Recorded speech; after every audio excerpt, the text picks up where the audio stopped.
If you've ever thought about making music or a score for a film or sound effects for a video game or a cartoon or maybe even a podcast, you've probably come up with some questions like, how do I record or where do I even start? Well, the one thing that I've learned in 2 decades of audio experience is that if you don't ask the right question, you're not going to get the right answer.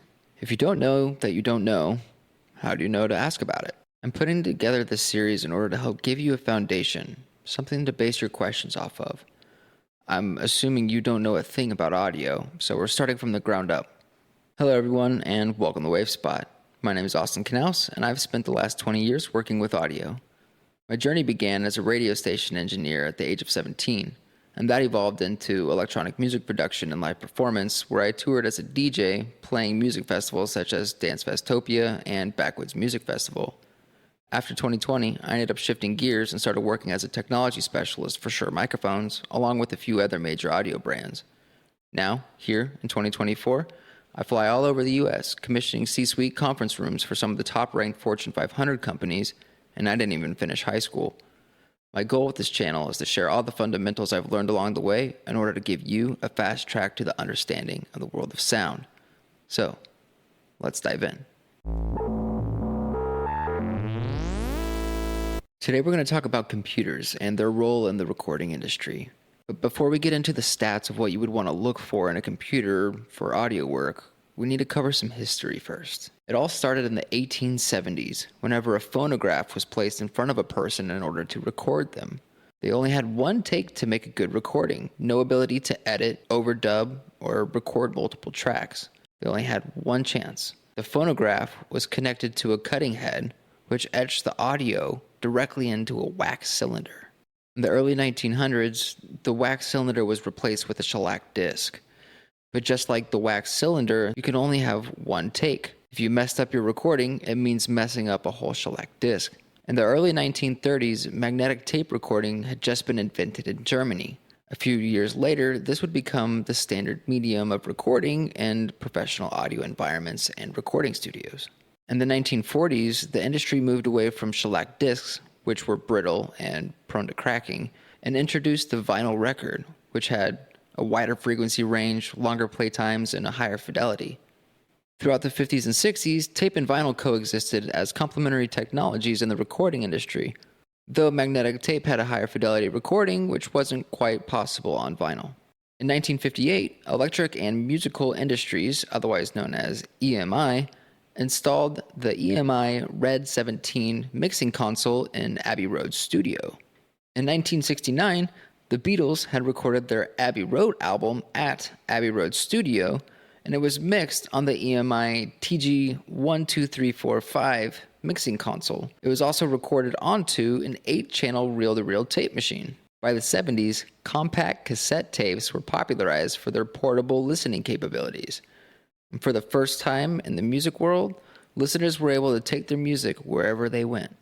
In the 1980s, Sony released the first digital audio tape. The IBM 5150 personal computer and the Apple Macintosh had been released to the general public. By 1989, the first digital audio workstation software, Sound Tools, which was the precursor to Pro Tools, was released as a program to edit audio on a computer. With the rise of household computers in the 1990s, the widespread adoption of Pro Tools would change the recording industry forever. Through the 90s and into the early 2000s, digital audio workstations, or DAWs, such as FL Studio, Ableton, Reason, and Studio One, made their way into professional recording studios as well as small home studios for the general enthusiast. This revolutionized the way that music was recorded, edited, and distributed. The heart of the recording process became the computer, and the time of etching one-take recordings into wax or vinyl were over. Using a tape machine became an artistic choice instead of the only way to record sound. Thus, the era of computer music was born.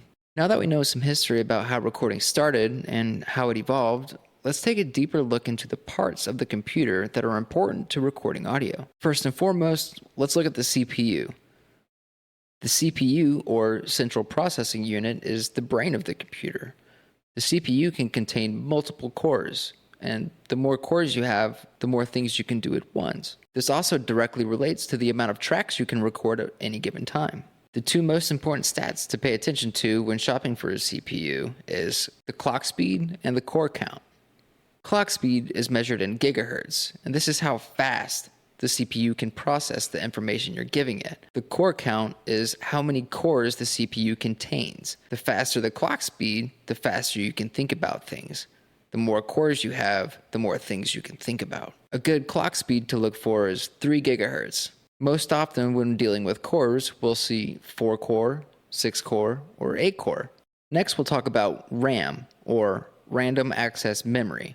This is crucial for recall. Random access memory, or RAM, is temporary storage for the thoughts that your CPU is thinking about. So whereas the CPU is the brain, RAM is the memory. RAM allows you to quickly access files and effects that you have currently open when you're recording. RAM is measured in gigabytes. The absolute minimum amount of RAM that we'll be looking at is around 8 gigabytes.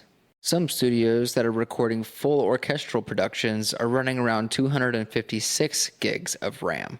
In summary, RAM is how fast you can recall things, and the CPU is how many things you can recall. If your computer doesn't have enough RAM for the recording session that you're currently in, your computer may bog down. The next thing we're going to talk about is storage space, whether it be a solid state drive, SSD, or HDD, a hard disk drive.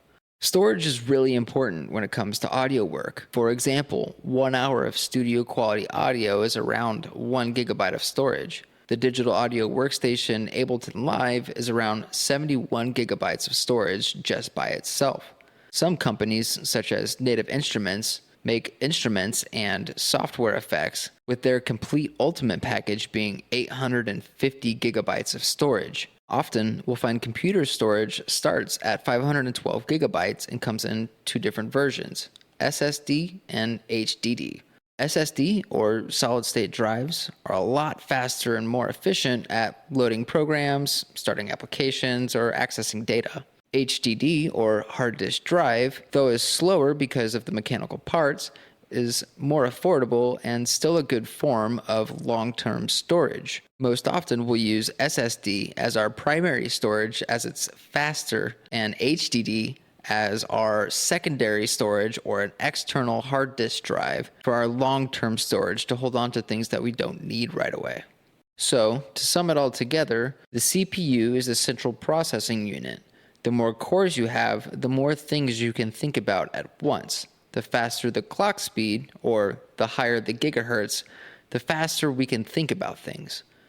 RAM, or random access memory, is our temporary storage for what the CPU is thinking about. The more RAM we have, the smoother the session will go. In regards to storage space, SSD, or solid-state drive, is much faster and more efficient at loading things that we're looking for in the moment. HDD, or hard disk drive, is better for long-term storage because it's cheaper for more storage space.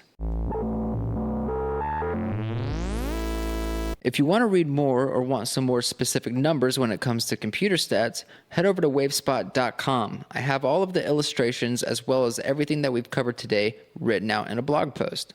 If you found this information helpful or valuable, leave a comment below and let me know what you learned.